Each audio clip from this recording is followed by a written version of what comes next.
З вами снова я, пан газоэлектросварщик 4-го разряда.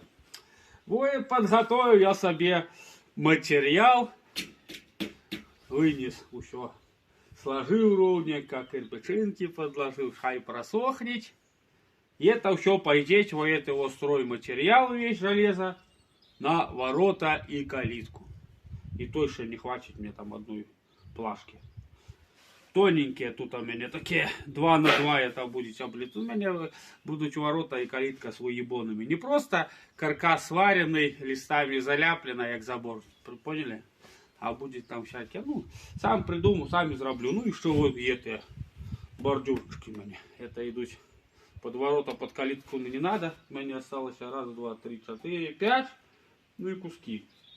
И это мне надо будет под забор. Мне шел за воротами и за калиткой ще 2,5-3 метра ще забора надо будет загородить туда. Ну и в принципе как тут, бордюрчик, ну видно. Пошел, такой. Будем уже скоро начинать варить каркас. Лицо у меня нема, блядь, их не будет закрыть. Ну, надо хоть каркас пока.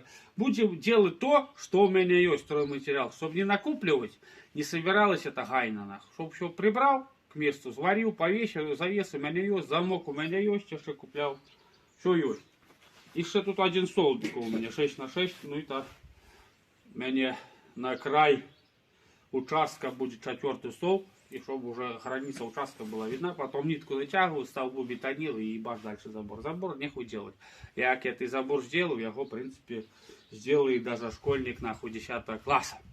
Ни разу я, кстати, его не варил, все заварил, сам зашил, все это делается, я показывал. Ну, а ворота, калитку я еще ни разу не варил, буду варить. Тогда поглядим, что из этого получится. Ну, что-нибудь получится. Если ты умеешь пользоваться уровнем сваркой да молотком, в принципе, там нехуй варить. Ну, и болгарка, естественно, понадобится. Так что, пан газоэлектросварщик всегда научить, как правильно делать ворота и калитку.